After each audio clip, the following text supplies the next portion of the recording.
we had a very good idea on how two people should work together, and that was that we should not contradict the other person's edits. We had sufficient faith in each other's taste to not try and go back and say, oh, you've cut my best line. If I'd given Richard something and he'd taken it in another direction, we said, okay, well, that's the direction. Yeah, I mean, I would say if I said something to you at dinner and you didn't laugh, it would be odd if I then said, no, but seriously, what I've just said is very funny. But people do that. And just repeat it. We occasionally, on the tip of your tongue was, you've got my best line, that's so funny. But of course, the moment you try and explain to someone why you're certain it's funny, it gets less and less funny every second. So we had a very healthy relationship, partly because I think we were both, full of ideas. So it didn't matter to lose something. It didn't matter. It was fun. I think we're both fast writers, and that's an advantage. I mean, on a normal working day, I would write 20 or 30 pages of dialogue. So consequently, it does mean that it didn't hurt we too could much chuck a lot out when we cut stuff. And I mean, it was good because what you could do is I often think about writing, and particularly sitcoms actually, as a little bit like a mixing desk in a studio. I don't know if this ever works for you, but there's plot, there's character, there's funny scenes, and there's funny lines, as it were. And I will tend to concentrate on each pass on one of those things. So I'll think, well, the plot just really isn't working here. So I try and scrunch the plot into a good shape. And then I'd hand it to Ben in the hope that he would find a way of making what was now a perceivably good plot line funnier. Now, and then sometimes it would work the other way around. I'd think of 3 good scenes, write those and think, I don't really know what the plot is here, but it's something to do with execution, and I think there might be a funny thing to do with this. And then it would be his job, and then, we'd both try and add funny lines. So that it was, in a way, very irresponsible, wasn't it? Because you could always, just at the last moment, say, well, I can't finish this, but I know there's lots of good stuff there. Yeah, I mean, it's a great... You have to be working with somebody who really interests and inspires you. I mean, that's the point. I mean, for us to, we don't tend to collaborate on most of what we do. I mean, Richard, you tend to write alone, and I tend to write alone. But obviously, Blackadder was immensely, energizing because you were getting such great stuff. Or you can imagine what fun that was. We're talking, 22. This is 85. We're 23 years ago.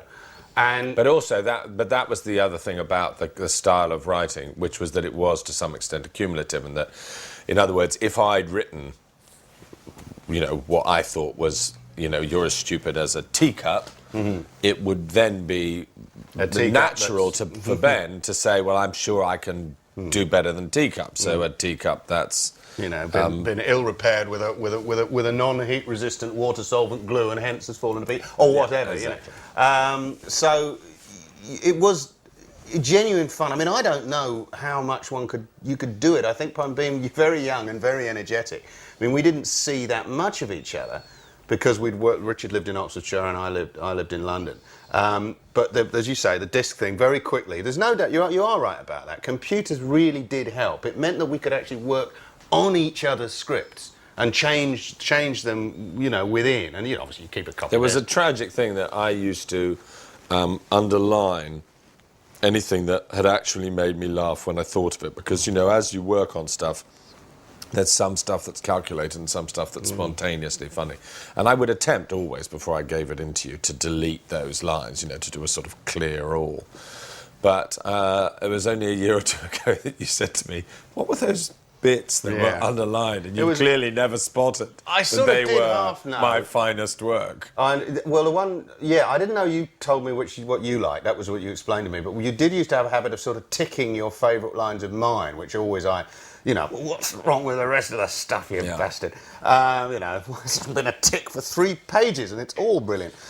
But just taking it on, I think that the next part of the process, and I can't recommend the way we work too highly, because I've had some other dismal experiences where you sit in a room with somebody and just stare at them for hours trying to think of a funnier line, which is such a grim way of doing it. But once we'd finished the episodes, we'd then give them to John. John would give all his notes. We'd take those into account, and then we'd have a reading about 6 weeks out. And it's a great, and depressing surprise that no matter how hard you work on anything, some things just don't take wing, do they, when they're read? And there were always a couple which were not necessarily the ones we thought were the best, which because of the nature of the setup would just fly from the beginning and people would laugh all the way through. And then there'd be other ones which were stodgy and incorrect, and then we'd take that off and get to work on those again. On the whole, those reactions were very useful. You have to be a bit careful sometimes. You know, they say never listen to the crew laughing because they're not laughing at the right things. Obviously, with the cast, we were working with some, very brilliant people, who, could spot a good gag, etc. And I think on the whole, they're always the notes, and the notes which were tended to be just like not laughing or looking very grumpy about having to say a line were very good. I tell you what, not always though. No. Sometimes, I tell you what. I mean, there are problems. I mean, I think one of the things, and maybe that's the reason why, and I think it's to the benefit probably of it. It became very sort of tight and constricted, is that in those read-throughs, guest performances would suffer, wouldn't they? Yeah. Because, Stephen and Hugh and Rowan and Tony would be on the full roll, and then you'd get in some poor dolt who was trying to get read into the scale of the Well, piece. no, but I don't think they were even cast. There was someone who would be reading in Highwayman and That it Duke be, that it be, that sort of thing, and so that wouldn't work out quite so well. It was hard for the writers, i.e. Richard and I, in that process, because certainly when something was kind of when the guys who were at the centre of it, who really knew how to make their parts work, etc., it would always be great. And if they didn't like to say a line, pretty much no point fighting it. You just have to go away and think again because you couldn't do a week of grumpiness. So, but as Richard said, in a way, the proof of that it wasn't entirely constructive. It was mainly good. But there were things that suffered from the fact that there was this very high-powered team, all of whom could fill a room with a vibe, to say the least, if they were either amused or not amused. We had a great time working together. Then there were the read-throughs. They were often delightful, and people were extremely, thrilled to get some great lines. And there were moments when you're thinking, oh, come on, be a bit more positive. And Richard and I would definitely sometimes think that reading has been influenced by somebody who's not going to try and make it work. I can remember feeling that. Come on, Well, also, there's sometimes, even at read-throughs, there's something as simple as the fact that by the time you get to the sixth one... Oh, you'd read all six. In an afternoon, and you have a bit of a feeling if we've heard that gag before. But it was very good fun up to that point. Whenever I went into rehearsals, it was kind of, it was great. I think the give and take was terrific. They'd say, sometimes they'd ask us to come up with something new, and sometimes they'd have come up with something a bit themselves.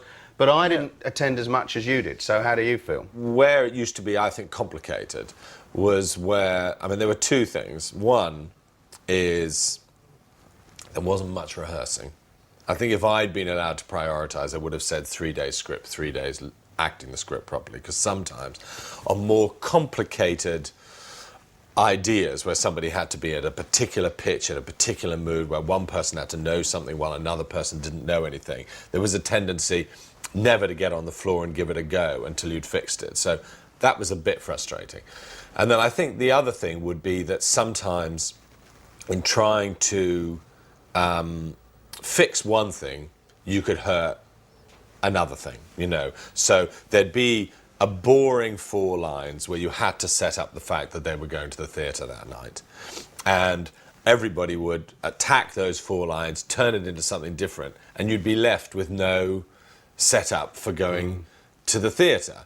And then they'd all move on and they'd say, well, why have we got a theatre scene? Because it hasn't been set up in the last scene. You said, well, actually, you had it. If you'd been willing to live with 15 seconds of dullness, we could have had a lovely scene. And they said, no, but what we've set up now is that he's wearing a hugely funny hat and the scene better be about that. So there could be frustrating things. But, of course, the great thing is that, in looking back after all this time, the great thing is that on the whole, the total effect was, and we have a couple of, as it were, splinters where we think we can still spot the fault lines. On the whole, all that hard work did lead to things being, rich and funny. So It's Blackadder's love of language. I mean, the character loves to form a fruity sentence or to undercut a fruity sentence. I remember one of the first lines first time we ever had a few bits of dialogue was, sort of Melchett, Blackadder, you are this, you are that, you are another. And he goes, I may be a this or that and another, but you, sir, are a git. And it was an undercutting, using language by going against the floweriness. Yeah, that was the thing of him being, I think we realised there was, there were two contradictory things in the way we used to write it. One of which was he definitely represented a 20th century sensibility. But anachronism, which is the word I was going for. No anachronism. No anachronism. No him saying... What's the time? Oh, they haven't invented watches yet. Yeah, we always have this as our example. Exactly. Lord Shaftesbury's walking down that avenue. Yes. What shall we name it? What shall we name it? Did we not allow ourselves a sandwich moment? I think we might have had a sandwich joke. I'm not sure. Well, you... Baldrick, I've had a brilliant idea. Take 2 pieces of bread and put... I think possibly, but... I think that was being sarcastic about sandwich. As if being anyone invented that. With an unbelievable... Because no one had ever put food in bread before, prior to a man inventing the sandwich. I mean, police. I suppose something like that. I know this because I've been, as I say, the kids are so into it. But we're old woman, where, is this where the wise woman lives? That it be, that it be.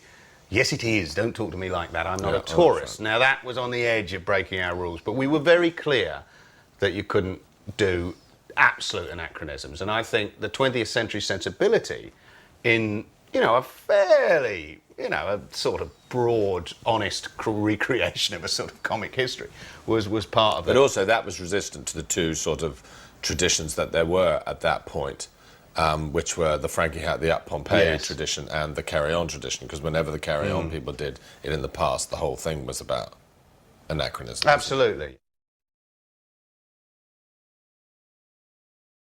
It was your uncle was a great historian. I remember reading his books at school, and I seem to remember you telling me that when we put out the first episode that he wrote to you and said he thought it was a misjudgment in high dudgeon to have written comedy about such a tragic event. No, he felt we were being deeply disrespectful to the British Army. And he'd served in the British Army and felt very strongly.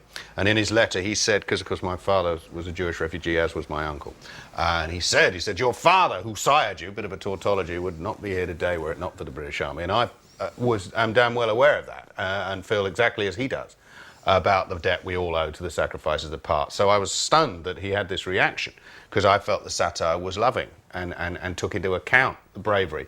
And it wasn't just that all the generals were idiots. Yes, Melchett was an idiot, but there was no suggestion that Melchett was deliberately so or whatever. By the end of the series, my uncle, who's now long gone, wrote again to say that he'd changed his mind. And I think the last episode, certainly, I don't think anybody else ever thought we were being unduly insulting to the memory, but we certainly were. I hope our hands would have withered had we been so. But the last episode, Richard and I were very aware, I think, writing it, that it probably would be our last episode, and that you can kill, if Blackadder had died of the plague at the end of Blackadder 2, I don't think he did, but if he had, it wouldn't have been particularly moving. But I mean, to talk about men going over the top in the First World War is too livid a wound to ignore. And it was the condition on which we wrote the series, wasn't it? I mean, that's I think perhaps why it feels powerful. I mean, I think it was beautifully made in the end and beautifully constructed, and I'm sure people have spoken about how that sequence of events occurred. But in a way, it had been, the arrow shot off at the beginning of the series, that it was always going to land in no man's land. We were always going to make them all die, so there was a genuine sense of loss and grief. It's a kind of lovely thing in the backgrounds of one's life, a little vibe, which is that somewhere that people are enjoying that, watching it. You hear rumours from kids that they do it at school. I went to a poetry reading competition in a school, and someone came forward and did Baldrick's World War I poem, boom, boom, boom, boom, boom. And that feeling that you've left something behind that was a pleasure to do a long time ago, and it's still rumbling on, is Yeah. a nice thing at night. You don't want to. I mean, this is something that I believe this is the first time Richard and I have ever been interviewed together about the Blackadder. We have been together, speaking together, hundreds and hundreds and hundreds of times in the last 25 years. The first time we've talked about Blackadder, and that's not because we're done and gone. No, I'm hugely proud that so many people seem to enjoy something that we had such fun doing. But the truth of the matter is that when I used to tour as a stand-up, people would come up the stage door every night and say, "I expect you're going off for a bit of rat surprise," and it took me for, and I obviously they knew the Blackadder script far better than I did, and it's hugely flattering. But I guess in a way the emotional, I have two emotional levels. One is to have been involved in something which has clearly given so many people a lot of happiness. That's fantastic. I personally don't feel as strongly about the Blackadder as a lot of the people who love it do, and that's as it should be, because I think you'd be a right tosser if you went around watching your own stuff and going, "God, that's great, I love it, I feel so good about having written it." But the emotional fact that the Blackadder team, its initial core, I mean, for me, obviously being me and Richard, are still friends at this time, and that all of us are friends still, I think is something that if I ever do reflect on it, I find very moving. I spent a couple of days with Rowan only a few days ago. Hugh and I corresponded in LA, whatever. But it's a terrific thing to still be friends after all these years, and to be able, I suppose, to appear on a documentary celebrating what for everybody else is a great series, if they feel it was, and I think for us was a great team and a great friendship.